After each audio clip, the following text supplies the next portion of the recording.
तो आज हम लोग अर्थशास्त्र के नए अध्याय यानी कि अध्याय 2 जिसका नाम है आंकड़ों का संग्रह, इस पर हम लोग पढ़ाई करेंगे। आंकड़ों का संग्रह अगर हम इसे इंग्लिश में समझें तो इसे कहेंगे कलेक्शन ऑफ डाटा। तो आइए समझते हैं कि इस अध्याय में हमें क्या समझाने का प्रयास किया है एनसीईआरटी। तो देखिए, तो सबसे पहले शुरुआत करते हैं प्रस्तावना से। हम लोग यहाँ लाइन बाय लाइन एक एक चीज को बारीकी से समझेंगे। पिछले अध्याय में आपको अर्थशास्त्र की विषय वस्तु की जानकारी मिली। आप इसको पढ़ना शुरू कर रहे हैं, ठीक है, मगर इससे पहले जो हम लोग का जो पहला वीडियो है पहला चैप्टर के लिए, वो सब भी देख लें, आपको और ज़्यादा इस चैप्टर को समझने में जानकारी होगा। ठीक है, तो पिछले अध्याय में आपको अर्थशास्त्र की विषय वस्तु की जानकारी मिली। मतलब पिछले चैप्टर में हम लोगों ने अर्थशास्त्र की क्या विषय वस्तु रही है इसकी व्याख्या हुई है। इसके साथ ही आपने अर्थशास्त्र में सांख्यिकी की भूमिका एवं महत्व के बारे में भी पढ़ा। अर्थशास्त्र में सांख्यिकी की क्या भूमिका है, उसकी क्या महत्व है, इसकी वर्णन अध्याय 1 में स्पष्ट तरीके से दिया हुआ है। तो हम लोगों ने इसको समझा भी था कि आखिरकार अर्थशास्त्र में किस प्रकार भूमिका रही है सांख्यिकी का और उसकी क्या महत्व भी रहा है। इस अध्याय में आप आंकड़ों के स्रोतों एवं आंकड़ा संग्रह की विधि के बारे में अध्ययन करेंगे। देखिए, इस अध्याय की जो मेन फोकस अगर हम कहेंगे तो इस अध्याय में सबसे जो दो महत्वपूर्ण बिंदु जिस पर विचार किया गया है वो है आंकड़ों का स्रोत, कि आंकड़े कहाँ से हमें प्राप्त होते हैं। आंकड़ा जिसे हम लोग डाटा भी कह सकते हैं इंग्लिश में, और आंकड़ों का संग्रह किस तरह किया जाए, उसका कलेक्शन किस तरह किया जाए। तो यही दो टॉपिक पर ये पूरा अध्याय हमें विस्तृत तरीके से समझाने का कोशिश किया है। क्या क्या है? आंकड़ों का स्रोत और आंकड़ों का संग्रहण करने की विधि, कैसे उसको कलेक्ट किया जाए, कैसे कलेक्शन किया जाए, यही चीज।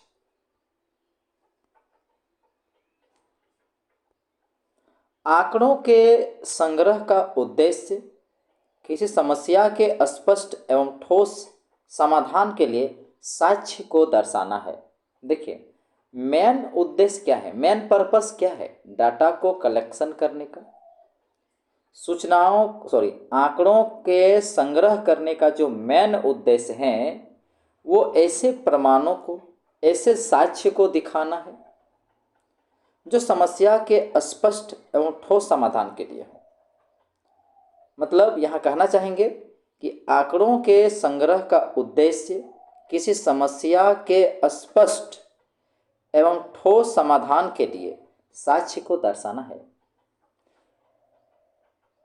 यानी डाटा का जो कलेक्शन करते हैं उसका जो मेन पर्पस से मेन उद्देश्य है कि ये दिखाना, एक प्रमाण दिखाना कि आप उसके ठोस और क्लियर सॉल्यूशन तक पहुंच सके, समस्या के स्पष्ट और ठोस समाधान तक पहुंच सके। यही मेन उद्देश्य है आंकड़ों के संग्रह का।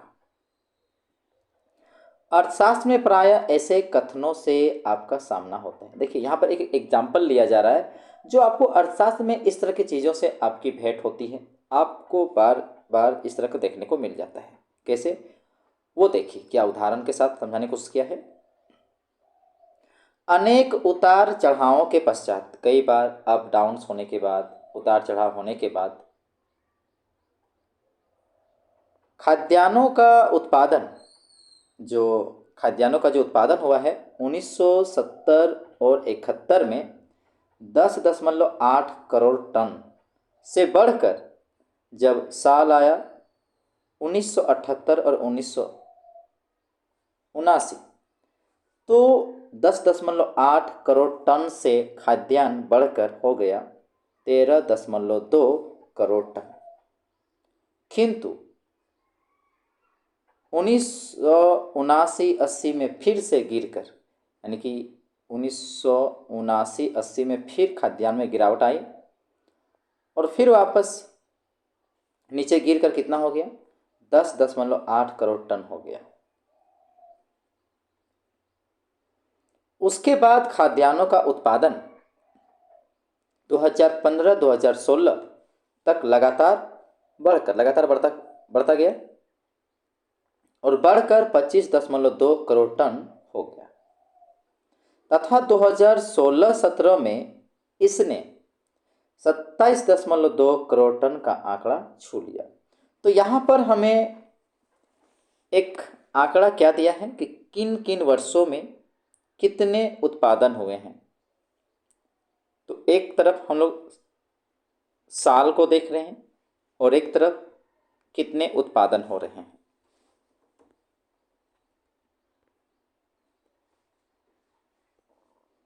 आप इस कथन में यह देख सकते हैं कि विभिन्न वर्षों में यानी अनेक वर्षों में, जो अलग अलग वर्षों में खाद्यान्नों का उत्पादन एक समान नहीं रहा है।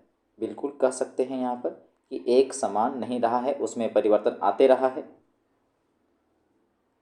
यह फसल दर फसल और वर्ष दर वर्ष बदलता रहा है।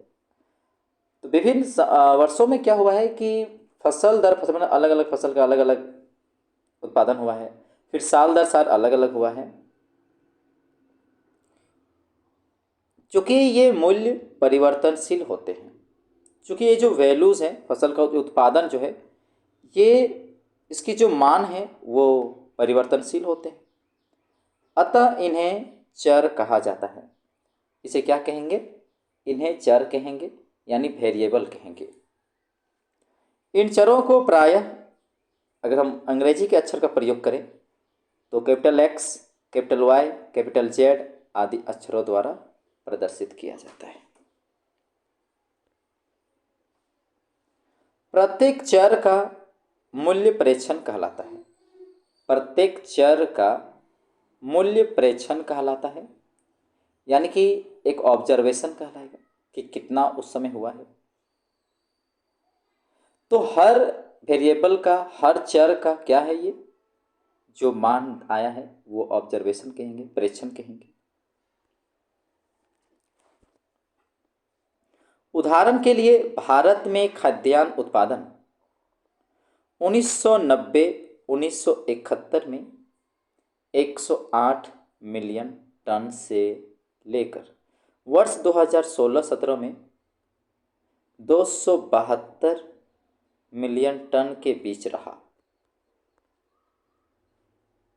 जैसा कि सारणी में दिखाया गया है। देखिए 1970-71 पे जो अगर हम बात करें यहाँ पर x, ये भी वेरिएबल है, चेंज हो रहा है, हम अलग अलग सालों की बात कर रहे हैं।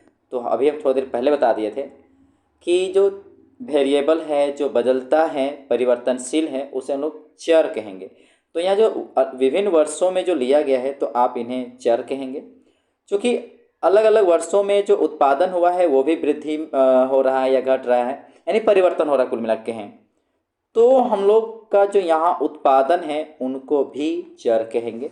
तो कह सकते हैं यहाँ दो चर का उपयोग हुआ है या प्रयोग हो रहा है। एक चर जो हमें वर्षों के बारे में बता रहा है और दूसरा उत्पादन के बारे में। तो ये जो यहाँ सारणी 2.1 अभी हम लोग देख रहे हैं, इसमें भारत में खाद्यान्नों का उत्पादन को दिखाने का कोशिश किया है और यहाँ पर जो उत्पादन है वो टन में है। तो यहाँ पर अगर हम 108 है तो यहाँ पर आप मिलियन टन में, मतलब आप 108 है तो इसको मतलब समझिएगा 108 मिलियन टन, ठीक है। तो उदाहरण के लिए क्या है कि भारत में खाद्यान्न उत्पादन 1970-71 में 108 मिलियन टन से लेकर वर्ष 2016-17 में 272 मिलियन टन के बीच रहा, क्योंकि ये आंकड़ा से पता चल जाता है, जैसा कि सारणी में दिखाया गया है। यहाँ पर वर्षों को चर x द्वारा और भारत में खाद्यान्नों के उत्पादन को चर y के द्वारा प्रस्तुत किया गया है। तो यहाँ हम लोग देख सकते हैं कि 1970-71 में जो उत्पादन हुआ है खाद्यान्न का वो 108 मिलियन टन है। अगर 1978-79 की बात करें तो 132 मिलियन टन है। 1990-91 की बात करें तो यहाँ पर 176 मिलियन टन उत्पादन हुआ है। 1997-98 की बात करें तो उत्पादन जो है वो 194 मिलियन टन का है। 2001-2002 में इसके उत्पादन जो है 212 मिलियन टन है। 2015 और 16 में चलें तो फसल की जो उत्पादन है वो 252 मिलियन टन है। और 2016-17 में अगर हम उत्पादन की बात करें तो 272 मिलियन टन है। यहाँ पर चर x तथा y के मूल्य आंकड़े हैं। तो यहाँ पर जो चर की जो वैल्यू है, यहाँ पर जो y की जो वैल्यू है, यहाँ मूल्य मतलब वैल्यू से इंडिकेट कर रहा है, यहाँ कोई कीमत नहीं, यहाँ पर वैल्यू उसकी मान, उसकी संख्या, जो नंबर हम लिखे हैं उसको रिप्रेजेंट कर रहा है। तो यहाँ पर जो चर x और चर y के जो वैल्यूज लिखे हैं, जो मूल्य लिखे हैं, वही आंकड़े हैं। ठीक है, जो नंबर से डिनोट किए हैं वही क्या है, आंकड़े हैं, जो हमें किन किन साल में कितने उत्पादन हुआ है ये जानकारी मिला है, जिनके द्वारा हम भारत में खाद्यान्नों के उत्पादन के बारे में जानकारी प्राप्त कर सकते हैं। यानी कि इन मूल्यों के आधार पर, इन आंकड़ों के आधार पर भारत के खाद्यान्न का किस तरह उत्पादन हुआ है इसकी जानकारी प्राप्त कर सकते हैं। खाद्यान्नों के उत्पादन में उतार चढ़ाव की प्रवृत्ति को जानने के लिए हमें विभिन्न वर्षों के लिए भारत में खाद्यान्न उत्पादन के आंकड़ों की आवश्यकता पड़ती है। देखिए, अगर हमको ये जानना है कि भारत में क्या फसल की जो उत्पादन हुई है, खाद्यान्न की जो उत्पादन हुई है, क्या उसमें उतार चढ़ाव आया है, तो उतार चढ़ाव की प्रवृत्ति को किस समय, कौन से साल में वृद्धि हुआ, कौन से साल में फॉल किया, कम हुआ, तो अगर इसको जानना चाहते हैं तो आपको अलग अलग सालों का खाद्यान्न उत्पादन का आंकड़ा की आवश्यकता पड़ेगी। और उन्हीं आंकड़ों के हिसाब से आप ये देख ही पाइएगा कि हाँ, यहाँ पर वृद्धि हुआ है इस साल में कमी आया है, यहाँ पर इतना वृद्धि हुआ है। क्योंकि जब तक आप विभिन्न वर्षों के आंकड़े नहीं लेंगे आप ये नहीं बता पाएंगे कि वहाँ पर उतार चढ़ाव किस तरह से हो रहा है। तो यहाँ पर तब बोल सकते हैं कि आंकड़ा एक ऐसा साधन है, बिल्कुल यहाँ एक साधन ही तो है जो हमारी मदद कर रहा है। तो आंकड़ा एक ऐसा साधन है जो सूचनाएं प्रदान करती है और सूचनाएं प्रदान कर समस्या को समझने में सहायक होता है। तो यहाँ एक सिंपल शब्दों में कह सकते हैं कि आंकड़ा क्या है, तो उसको कहेंगे कि आंकड़ा एक ऐसा साधन है जो सूचनाएं प्रदान कर समस्या को समझने में सहायक होता है। आप जानना चाहते होंगे कि ये आंकड़े कहाँ से आते हैं। आंकड़े तो मदद किया, मगर आपके मन में ये भी विचार तो आ सकता होगा कि ये आंकड़े कहाँ से आते हैं, हम इन्हें कैसे संग्रहित करते हैं, कैसे कलेक्शन करते हैं। तो निम्नलिखित अनुभाग में हम आंकड़ों के प्रकार, यानी आने वाले जो सेक्शन यहाँ पर जो पढ़ेंगे उसमें हम लोग आंकड़ों के प्रकार को समझेंगे कि आंकड़े कितने प्रकार के होते हैं, आंकड़ों को संग्रहित करने की विधि तथा साधनों तथा आंकड़ों के स्रोतों की चर्चा करेंगे। यानी आने वाले अनुभागों में हम लोग क्या पढ़ेंगे कि आंकड़ों के प्रकार, आंकड़ों को संग्रहित करने की विधि तथा साधन तथा आंकड़ों के स्रोतों की चर्चा करेंगे।